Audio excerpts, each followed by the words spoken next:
This is Matt. And this is Simon. We're from Abramelin, and you're listening to Heavy Magazine's special of Abramelin.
I've been thinking today over in my mind for probably the last couple of days. And the reason being is that, Simon, I've known you for over 30 years, not as a close friend or whatever, but since the days back in that fucking little cubicle that was Modern Invasion Music. And you used to have that long hair down the front, you know, being as metal as fuck. Matt, I've known you since 2017 when I first saw you play with Abramelin. Simon, some of my closest fondest memories of being a metal journalist and doing what I've done for so long is having you as a part of my metal existence. And I'm not going to fanboy this at all, but those times when I used to ring you, when you used to work at Shock and stuff, and you and Sal used to come into the studio, and we used to kind of hang out and stuff. Yeah. They actually formed a very, very big part of who I am as an extreme metal fan and where I am today. I would like to ask you, what made you who you are today? Wow. Profound beginning, isn't it? Yeah, it is rather. Look, I'd say, look, it's a whole lot of life experiences, really. And I mean, it's a lot of that is from the places I worked, like as you said, probably more so from the other times that I worked at modern day. I was there, and definitely more so from the time that I worked at Shock. I was there for over 10 years the first time. So being part of the industry, working all of the big international metal labels that I worked, and going overseas and hanging with said labels, touring with all the bands that we toured back then. It's everything, I suppose. And then I think a big part of that too for me, being doing what I do in today with Abramelin and just in my life in general too. I mean, of course, for anyone who knows me, like horror in general has been such a massive influence in my life and still is to this very day. I mean, I've been reading horror for over 40 years and watching it for as long as I can remember back into my childhood. So that's always shaped, things for me. So yeah, nasty music, nasty films, nasty books makes a happy guy. and a perfect husband and father as well. Yeah, for sure. Matt, I don't know you that well, but we have spoken a fair bit, and yes, we have talked a lot about Abramelin. And I realised today when I had my T-shirt on, it was at the Carcass show when we were at the Northcote Theatre, which is when you surprised me with that beautiful news. You are prolific. You are extreme. You've been around for a long time. Same back at you, mate. What made you the person that you are today? Well, this is going to all sound a bit contrived and weird, but I've got to say, fucking Abramelin, played a big part of who I am now and sort of why I am where I am. I was as well as fucking everything else in life, of course, experiences and people and bands and everything. But, I used to go and see Abramelin play. The first time I saw Abramelin play, I was underage, and it was at the fucking all ages Cannibal Corpse show. You're right. And yeah, and after seeing Abramelin there, that sort of just set me on a bit of a path. And I was already into death metal, of course, but that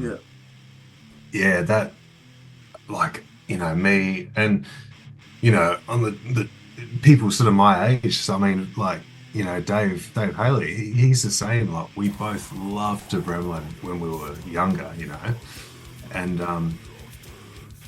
if it wasn't for sort of me, all those years ago, sort of. Tracking down Simon at Shock and saying, look, if you guys need a guitarist, I'll play. And then it all came to fruition. And then me sort of, sitting there learning all those old songs of the self-titled album and the EP prior.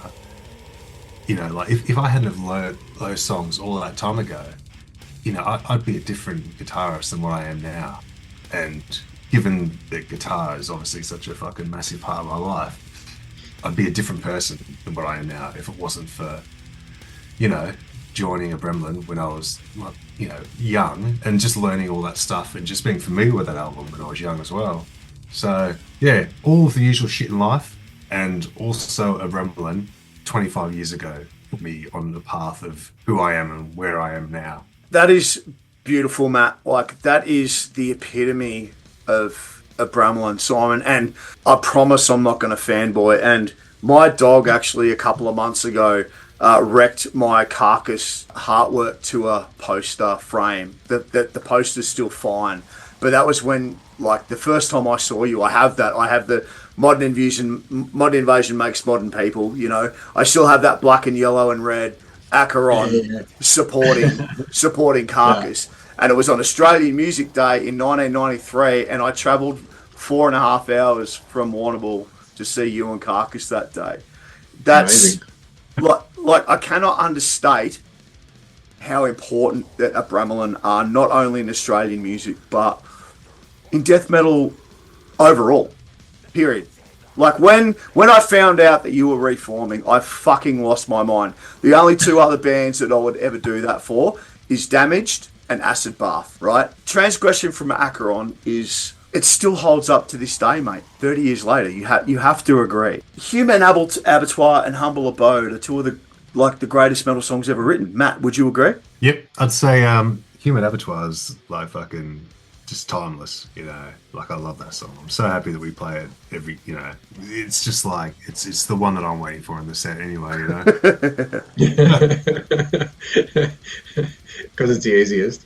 So it's the most maybe brutal. not for Dave, but no, you're right, mate. I want to go back to 93, 94, or sorry, 92 when you wrote that and playing it now. Do you are you obviously reinvigorated because you're back in Abramelin, but does it take you back to a time that was very, very special? Yeah, it does. I mean, when we recorded that EP back in, what was it, like 93, 94, whatever it was when we did it. It was, I started at Shock in 94, and then it wasn't too long after that I jumped on board and said, right, you need to sign us straight away. Yeah. And they did, which was pretty cool. But yeah, I mean, that was such an amazing time in metal back then. You know, it was a particularly amazing time for metal. Like all the bands we were playing with back then, it was fucking so good. And that whole experience of recording back then, I was ironically I was doing an interview earlier on today, and they were asking about the recording process of Sins of the Father, and I was comparing it to the recording process of like when we did Transgression all the way back then, and like how different it was, you know, as opposed to how I do it now. It's just like, or how we all do it now, I suppose. Sorry. It's very, very, very different. So the recording process, the like doing it, like Justin, who was playing bass for us back at the time, did all, you know, recording and everything. Did it all in-house at a commercial radio station in the city, which makes it even more hilarious. Yeah. It definitely does take me back, but I really enjoy playing Human in this day and age too, because it's I sing it differently to the way I used to sing it back then, and I like the way that the energy of every time we play it, like, you know, what we create on the stage, what it brings to the crowd, like, always gets people moving in the back end. Always a winner, like Matt said. Exactly right. All right, this is Simon from Abramelin, and this is Human Abattoir.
Simon from Abramelin again, and this is Humble Abode.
So there's been a lot of different recording processes and stuff throughout Abramelin's career. You recorded with DW a couple of times. You know, then you went on to Never Enough, and now you've got Sins of the Father coming out. And you were talking about the differences in recording and stuff like that. Tell us about how the recording process for, you know, death metal from 30 years ago has progressed with you through to now. Matt, could you answer that? Yeah, I'm still. I mean, things have changed. Obviously, I guess I was always in the digital age. Like, I don't think I ever recorded anything to tape. Certainly nothing that wound up being released. So yeah, the first things that I did like I guess at a professional level, they were all on Pro Tools, so it was always digital. I guess the main things that have changed, like for me, is and perhaps like just recording bands in general, is things are a lot more. There's a lot more that you can do yourself these days. I mean, I always record. For a long time, I've recorded all my own guitars, and I'll take them to a proper studio to just to basically reamp them. So I'll do all the, I'll play the same riff 20 times until I get it right, or I'll fucking throw the guitar out the window, or I'll do all the painful work at home, and that way at least I'm not spending money sort of sat in the studio trying to nail performances or whatever. Or if I'm having a bad day and I just can't play properly, then I can just stop and come back the next day. So for me to record, it's pretty easy, and it's a really cost-effective way, because I can do all my parts. I can take them all to a studio, someone that really knows what they're doing with pulling sounds and miking up amps and rooms and using different equipment, and then they can spend however much time it needs to get those sounds, and then just essentially press play and run the whole thing back. And that's the same with the bass. A lot of stuff can be done at home to sort of save money.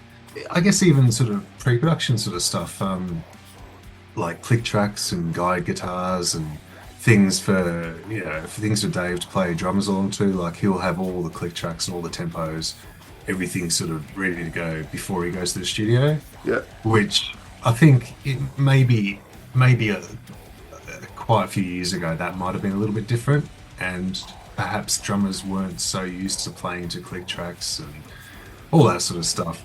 So I think it's just a matter of preparation. Like, the ability to be sort of well prepared is a bit more available now. Yeah.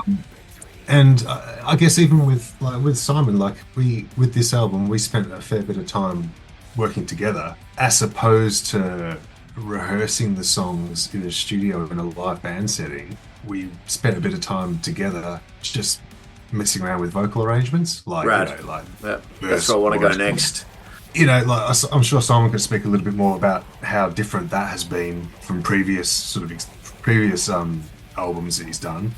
But we would just catch up once or twice a week and just maybe roughly plan out the arrangement of a song, and then he would go away, fine tune it, and then just go to the studio without necessarily having rehearsed as a full band. Yeah, right. Simon, same for you, because your vocals are very different. You've got those beautiful, like, low breathy bits, the extreme shrills, and those, beautiful extreme, brutal parts. Is it different for you? Yeah, look, I've definitely tried to make some adjustment to my voice over the years. I mean, back in, Transgression, and I suppose even on the self-titled too, was a little more one-dimensional, whereas now I try and mix it up as much as I can, exactly like you said, with the deep stuff, with the higher stuff, some raspy stuff in between, and even some, borderline spoken word bits and pieces too. I do, as a death metal vocalist, although I try and make it as heavy as I possibly can, I do actually want people to understand what I'm saying. Yeah, I love that. So, yeah. And you have a lot of people go, it's death metal, I can't understand it. And I'm like, well, I compare, like, singing with death metal vocals to, like, listening to someone who speaks with a thick accent.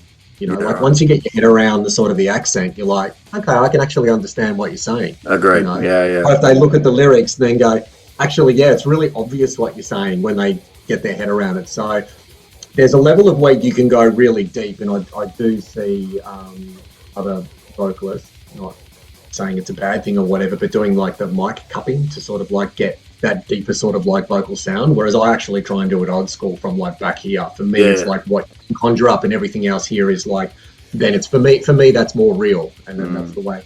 But plus, like, I'm old school as fuck, so that's all. Anyway, but getting back to like for the question and what Matt was talking about, I think we might have done something similar for Never Enough Snuff as well, but definitely for Sins of the Father. The vocals wouldn't sound like they do at all if it wasn't for Matt. Like, Matt was just fucking awesome. Like he was like, here's the song, and I've like written lyrics, and I'd bring it in, and he's just like, no, mate, how about we chop out this? And I'm like, okay, as long as the story, because like everything I do when I write the lyrics, it has to have like a bit of a story, and it's just like a mini horror film or a mini horror feature novel or whatever else. Yeah. Got to like flow and be its own little thing. So as long as I can keep that and like chop a few words here and there and bring it together. But with this time it was very much me and Matt bringing it together, and a little bit from Mark at the studio as well, who recorded all of the vocals. And on Never Enough Snuff, we had Dave in the mix as well too. But yeah, because I'm still very attuned to what was happening in the 90s with death metal. Really dragged myself into the modern age. I would sing probably like I used to, and it would be a little bit more one-dimensional. So yeah, if it wasn't for that, with the vocal arrangements, has made a massive difference. Look at you, Matt, like just playing with one of your idols. How good's that? Hey, we're talking about Never Enough Snuff. Let's play a track from that. Matt, do you want to pick a song from Never Enough Snuff and tell us why you chose it? I'm going to pick Moondogs from Never Enough Snuff. And I'm going to pick it just because I guess a moondog is a werewolf, really, isn't it? Kind of seems fitting, really. So, yeah.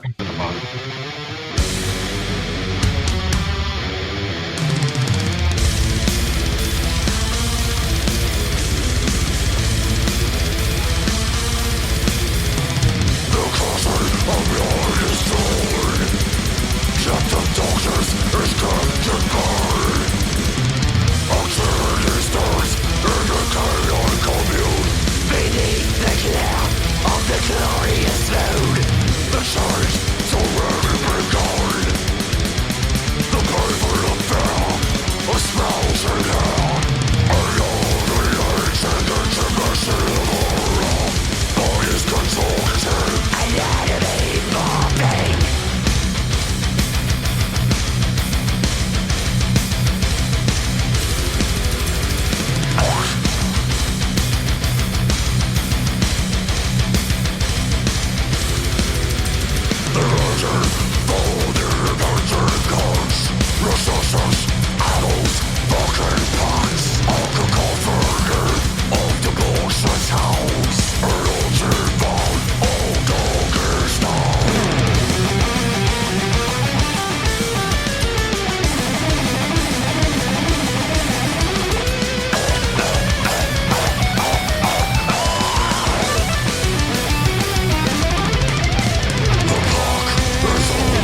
This is Matt. And this is Simon. We're from Abramelin, and you're listening to Heavy Magazine's special of Abramelin. All right, we're back. This is Metal V, talking to Matt and Simon from Abramelin, like one of my favourite bands of all time.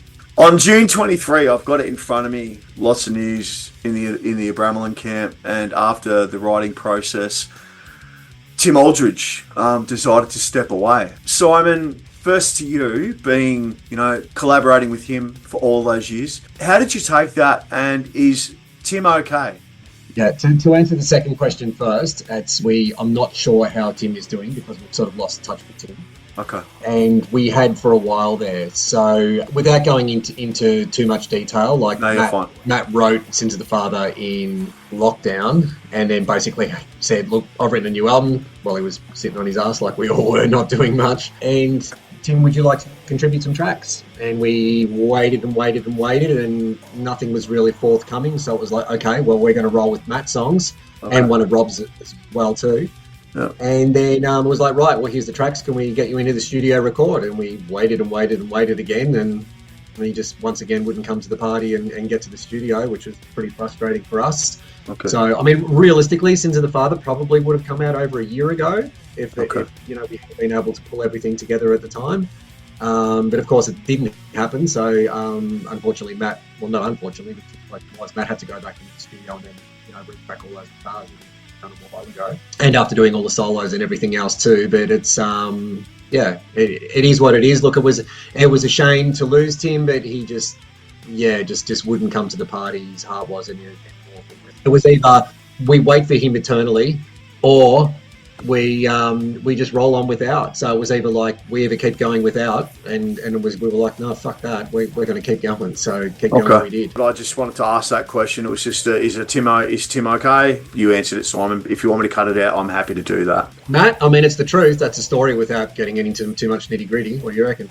Yeah, I mean, I think it's cool. I mean, it was pretty frustrating because me and Dave had David recorded the drums such a long time ago and had recorded one guitar, like the left guitar, so to speak. Yeah. Like, again, a long time ago. Yeah. And, I mean, I felt, I felt a bit weird. I did feel a bit weird sort of doing the other guitar and doing the solos because, I mean, like fucking Tim's playing is, like I said earlier, it's what sort of brought me to where I am now. That's where I learned to play sort of extreme metal, when I was like a fucking teenager. So, I can probably speak confidently saying that both me and Dave were a little bit hesitant to sort of to carry on, but Simon and Rob said to us both, like, you've written an album, we've done this, like, let's do it. And the more I thought about it, the more appropriate it seemed to just carry on. And we've done a good album, and it's personally speaking, it's it's a real shame that Tim couldn't sort of get himself involved. Yeah. But I guess it is what it is now. So there you go. Thank you, guys. I really appreciate that openness and honesty. Why don't, Simon, you pick a track from any of your back catalogue and tell us why you've picked it, and then we'll come back and talk about your new album. Can I just pick one instead? He's obviously not going to go for it. Yeah, I can't think of one off the top of my head. The second of those Stargazer songs. Is it Stargazing? Yeah. Yeah, that's great.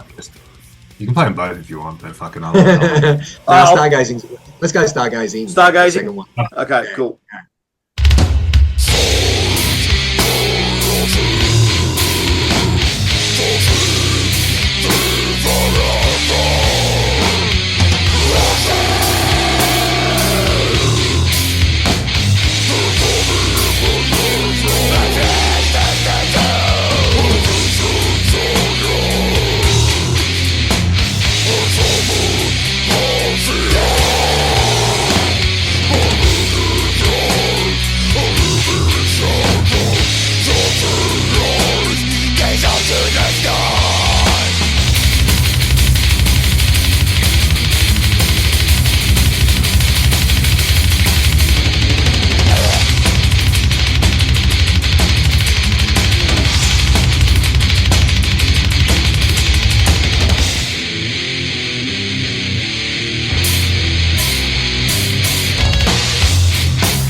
This is Metal V, Heavy Mag, talking to Simon and Matt from Abramelin.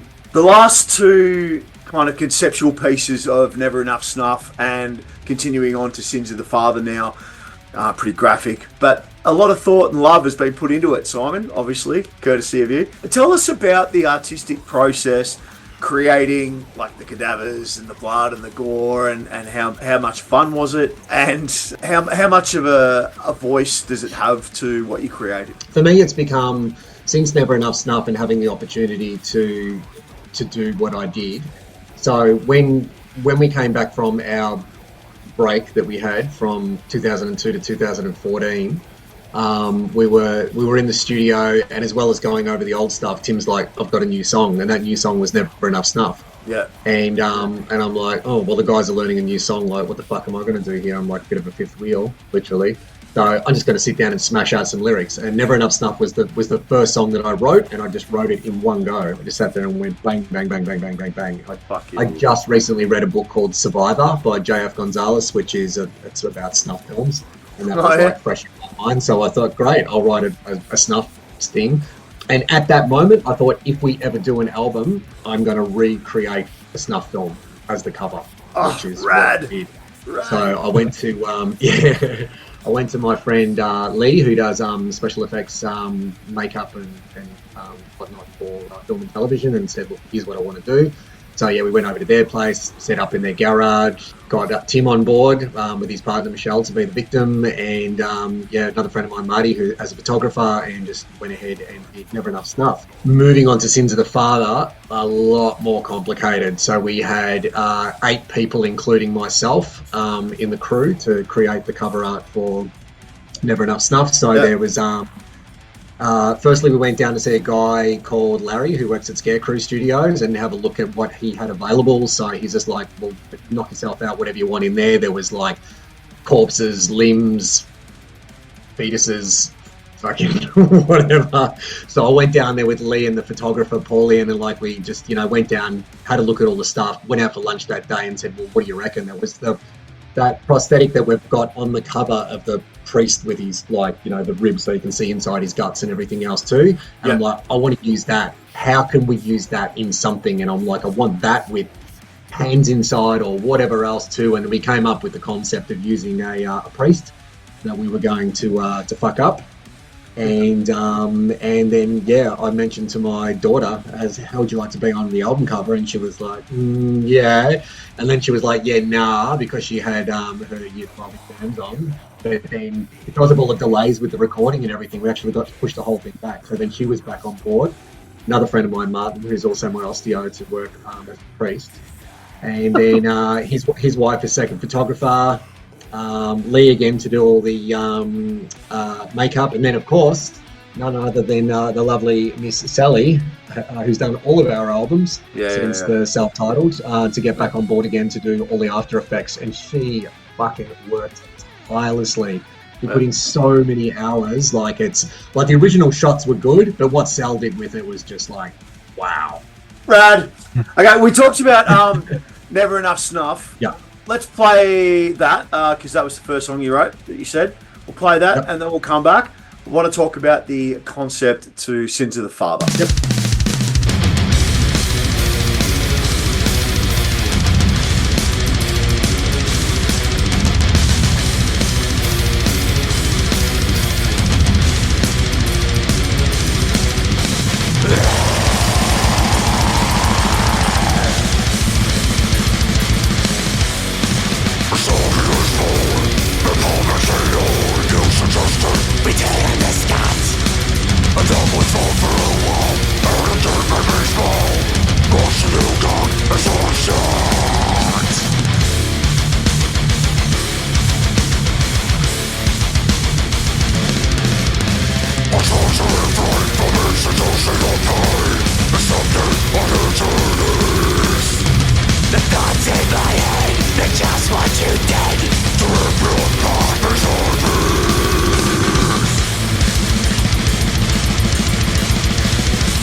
This is Matt. And this is Simon. We're from Abramelin, and you're listening to Heavy Magazine special of Abramelin.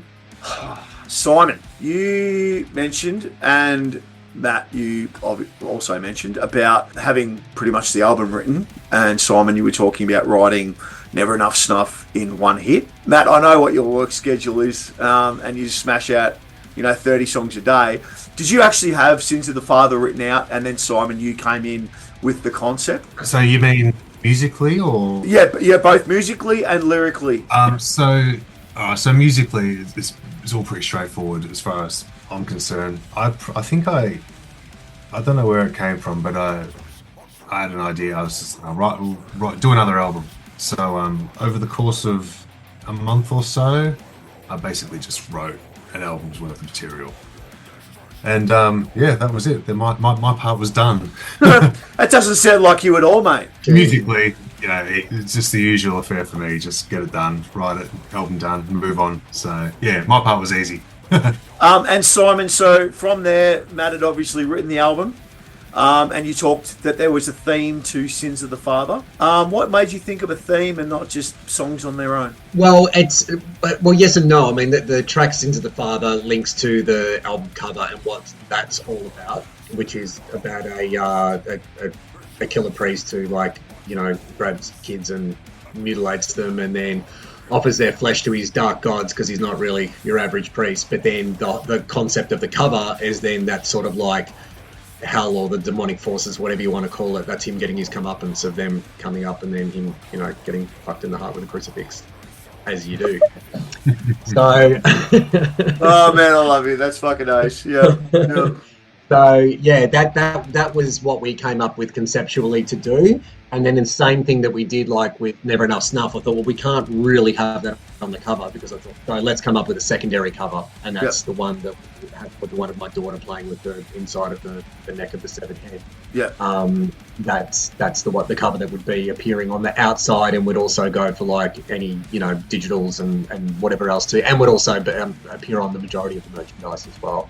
Can I just ask, is your daughter like dad? She loves horror, loves gore, loves death metal, or she was just a part of it because dad asked her to? Option B. Yeah, right. Definitely not option A. Yeah, not even a little bit from column A, column B. It's just, No. Okay. Bad dad with no filter saturated the kids with horror films when they were young, and now they're both just yeah, traumatised for life. Yeah. Now, I know you've got two tracks, or one track released, which is Conflagration of the Dreamers. Sins of the Father is coming out. Have I got that right? Yeah, that's that one. That one is due for release on the 13th of September. Yeah. So depending on when this rolls, you can most definitely play that. Okay. And I mean, as it gets closer to the street date as well too. I'm going to ask that question. So let's play the first single. The cover is coming out on the 26th, so I think we're going to be okay for playing Sins of the Father. Obviously, there's a theme to the album, but is there a theme to those songs? Both I'll just say lyrically, Conflagration of the Dreamers is part 2 of Flesh Furnace. So it's like a follow-up of what that young boy who sets the sleeping on fire. Yeah, right. Which is the whole thing in the title. That's what it's all about. So that's part 2 of Flesh Furnace from Dead Speak, and then there is another track on the album called Deceased Estate, which is sort of like a follow-up to Humble Abode. Not musically, but lyrically. So I got stuck at one point with lyrics, and I was writing stuff, and I always like to try and come up with something fresh, rather than just regurgitating the same shit. Have a different theme, have a different story each time, so it's not all same. Mm-hmm. And I was a little bit stuck, and I was talking to a good friend of mine, Steve, and he's just like, well, why don't you do some follow-ups? He's like, well, what about the Peeler? What's he up to these days? And what about whatever? And I was just, that's a good idea, actually. Let's do some sequels or some prequels. That's what fucking Hollywood does. So why not drag that in, kicking and screaming into death metal? Yeah. So those two tracks are I suppose extensions of earlier tracks, and everything else is just sort of more standalone original. Yeah. Yep. All right. Deceased Estate and Conflagration of the Dreamers.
we're waiting for Matt, Simon, you mentioned before about Abramelin 2014, but yet we didn't see you until 2017 at the Metal from Melbourne show.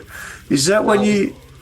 It was 2002 to 2016, which is 14 years. We got together at the back end of 2016 to rehearse to get ready for that show in January of 2017.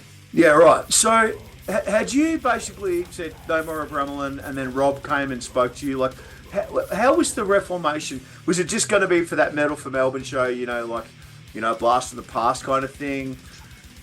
I think originally, yes, is how it was going to be. But once we got into the studio, and because the Metal for Melbourne thing, of course, was a benefit gig to feed the homeless and whatnot. So charity show, no coin, and we thought, well, and I'm totally good with that. That's actually what got me out of retirement. It was like a good enough, as excuse to be. And we thought, well, look, we've got a set. Why not take this on the road and actually start performing again? And we did, and it was super well received. And then at that point, after we, had done I think we'd done the first show or two, and then it was the new material started coming through, and then of course the which was the first stages of Never Enough Snuff. Yeah. Was it easy to kind of slot back into Simon of old or Simon of new?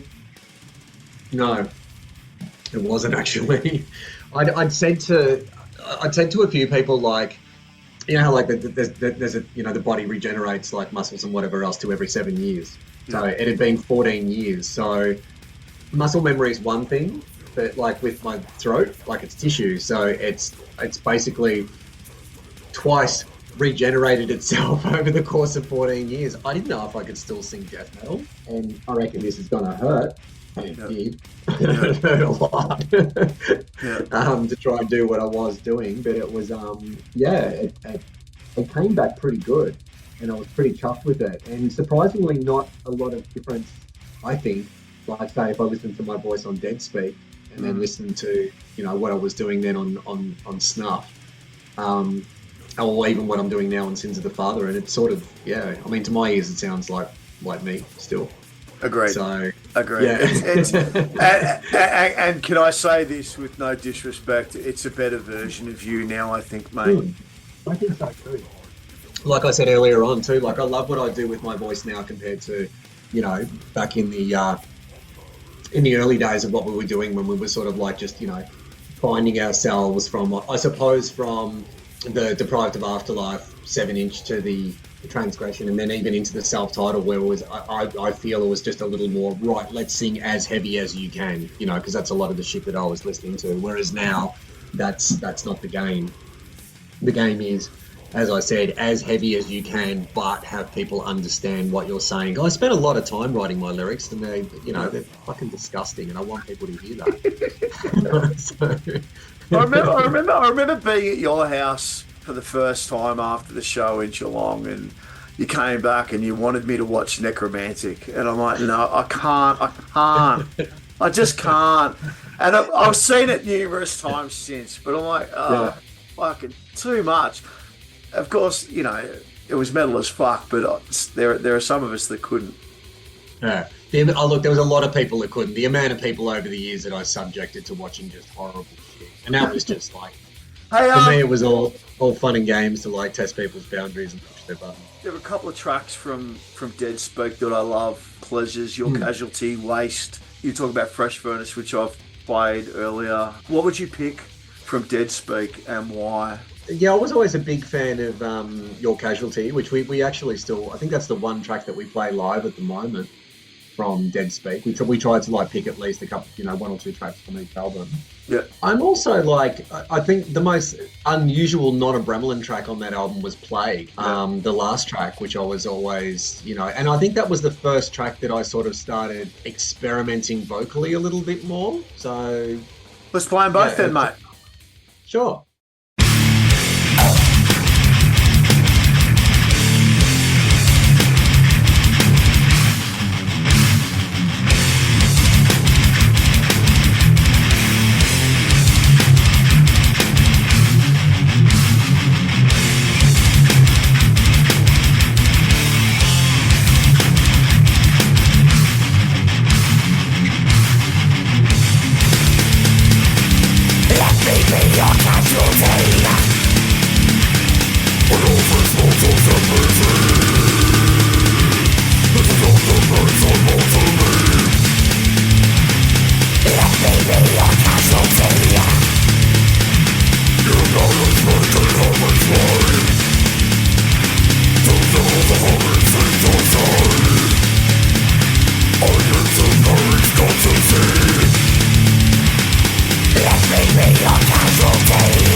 This is Matt. And this is Simon. We're from Abramelin, and you're listening to Heavy Magazine's special of Abramelin.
Twisted fangs and jaws of death.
were talking about favourite past tracks from albums. You were talking about Humble Abode and Human Abattoir and looking forward to playing them. What's your favourite track to play, Matt, and why? Grave Ideals. It's because because it just blasts the whole time, and there's a midsection where the guitars and drums go diddly diddly diddly diddly. Yeah, so that's my favorite.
Grave Ideals, Abramelin, Matt, Simon, and Metal V. What can people look forward to with the upcoming album, Sins of the Father? The tour coming up. You've just got the support for Pestilence coming up. What are you looking forward to? What are we looking forward to, or what can people look forward to? Bit of both.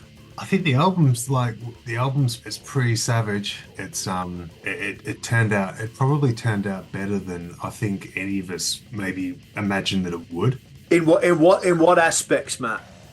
Coming from Um, someone who writes, records, and is passionate about their art, what makes you say that?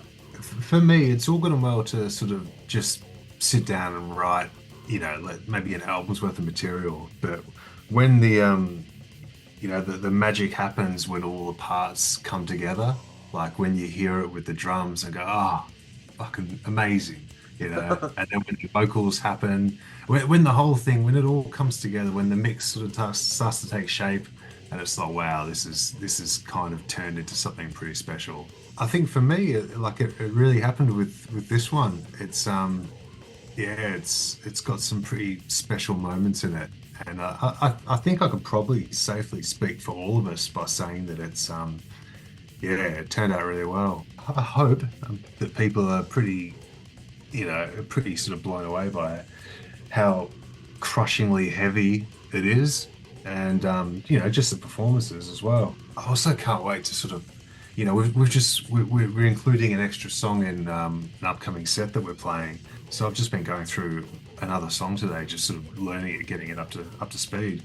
I can't wait to play some of the songs, a few more of the songs live. We've already done a couple, but yeah, I'm looking forward to playing the shows, doing a bit more off the new album. Simon, Mm. as the founder and one of the godfathers of death metal in this country and around the world, hearing that from Matt and someone who's followed you from day one, how does that make you feel, and how does that excite you to bring this album to the world? Doing the self-titled all those years ago was like super exciting for me, because that was like being our first album. But since that, it's definitely this. Like, I'm fucking so pumped for this album. It's an interesting one, like, for like bands that have been around a while, and then you're like, play your old shit, but then the bands just want to play their new shit. Well, I'm in that situation now where I just want to play the new shit, because the new shit is fucking awesome. Fuck, I think it's mate. You've heard the whole album? I have. Yeah. Sorry to interrupt. Yeah, Like, that's all right. Matt, there are 5 Werewolves albums, right? There's now 5 Abramelin albums. Sorry, 4. I'm including the EP, right? Yeah, cool. But when I saw your Carcass and you were sitting down and you're like, oh man, I've got some good news. I've got new Abramelin for you. I fucking lost my mind, dude. Like, Never Enough Snuff was fucking ace. And now we've got Sins of the Father. Are you fucking joking? And when you were saying, when you said to me yesterday, I feel like I've been talking to you forever about new Abramelin. I couldn't wait to get my hands on it. And when I did, oh my God, it's just magic, right? Yeah, I think it's with this one too. This is probably the first time that we've had international backing as well, which I hope is going to make a big difference to getting the name out there. I mean, a lot of people know us internationally from years gone by. I think with having Hammerheart on board this time too, and really championing the album in Europe and US through Napalm is going to make a big difference for us. There's already I did an interview earlier on for a mag in Italy just before actually doing this interview, and I've got like some more stuff coming up as well too for internationals. So, and it's the first time I've really done international press. So a lot of people might know of us, but I don't think they've really had the opportunity to sort of like hear a little bit more about us and how long we've been around for and what we're doing and everything else too. Again, look at like doing like Brutal Assault, Varkin, Deathfest, all that kind of stuff. Is that on the cards? Look, Hammerheart have said to us, look, can we get you to talk to our booking agent and see if we can organise something for 2025? It's something that I thought we would never do. Like, for me, it's always been hobby band, and I just wanted to keep it domestic, and I'm not really interested in taking overseas. But now that as I said, we've got the backing of Hammerheart, and it's, let's see what sort of interest Into the Father gets internationally, and if there's call for it, then, I mean, you've also got 5 guys to organise too, and Dave's a new dad, and I'm at the other end. My kids are just finishing school. Yeah. So yeah, there's a lot of things to coordinate and whatever else too. But I think like doing 2 or 3 weeks OS in Europe is feasible. So yeah, we'll see what comes. Matt, you excited? Yeah, I'm excited, man.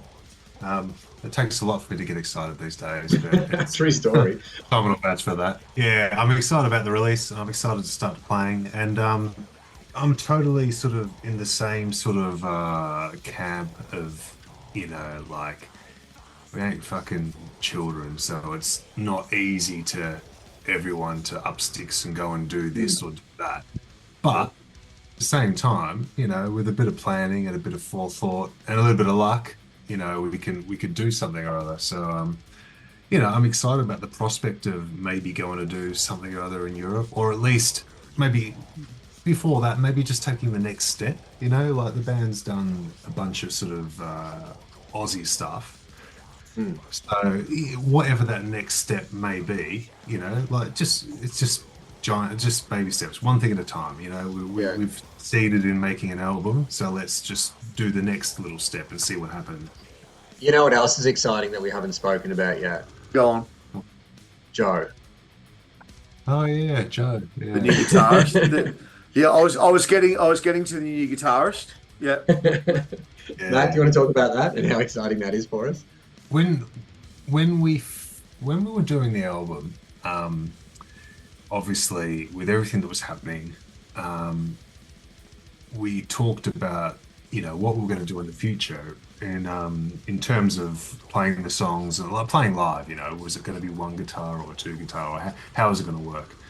Obviously, the immediate connection is Joe through Dave, and I've had enough dealings with Joe, mixing albums and doing stuff over the years, that it's like, yeah, cool, totally. I kind of didn't want him to play on the album because, if anything, like the whole situation was so sort of, it was such a tricky sort of weird situation that it's like, you know what? I think if we're going to go forward, the best thing to happen is for me to just play the guitars. But obviously for live, then we need someone else. So, yeah, we got Joe. And he was cool to do it. And he's obviously a very good guitarist. So it fucking keeps me on my toes a little bit. I've got to up my game to try and fucking keep up with him. But it's good because he's learned all the songs and he can play it easily, and we're gelling quite well. We've done a couple of shows and it's been good. So, yeah, very positive. Simon, it's a pleasure to have known you for this long. It really, really is. Like I said, even though we don't hang out, I consider you a very dear friend of mine and an influence on my metal journey. Same as you, Matt. You've introduced me to a lot in the last 7 years that I've known you. So I thank you.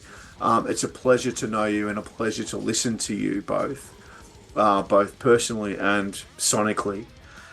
I want one of you each to pick a song that we haven't played yet, either from Sins of the Father, Never Enough, Dead Speak, Transgression, whatever it is, and tell us why, and we'll close out, yeah? Nice. As far as songs, if we're off the new album, fucking, I don't even know the names of the songs. All right, do you want me to read them out to you? Well, Matt's got his what he called them originally, and then by the time I applied lyrics, then they've got their actual names. He knows them as like Chainsaw, Dead, and so on and so forth. So from Sins, we played Conflagration, Deceased Estate, Sins of the Father. We've got Gory Hole, Man's Best Friend, Last Right, Shell of a Man, Meet the Meat, Street Art, You Bleed, I Feed. All right. I'm going to go with the Gory Hole because Fuck yeah. It's got a good name as well. Yeah, damn right.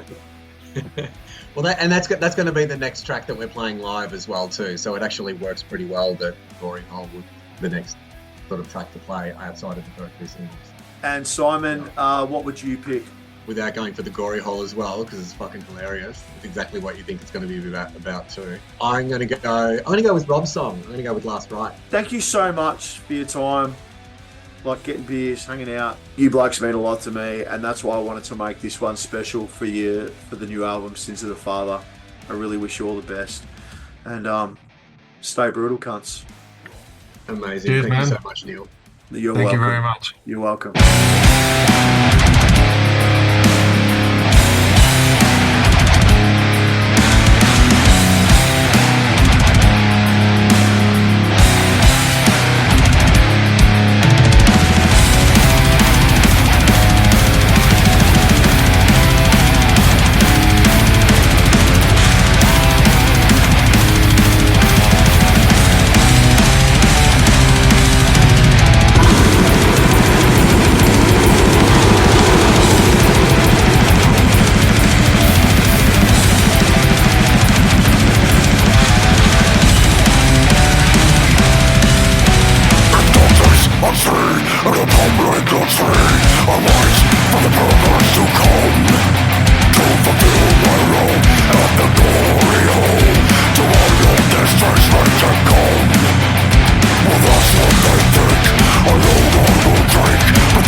And this is Simon. We're from Abramelin, and you're listening to Heavy Magazine special of Abramelin.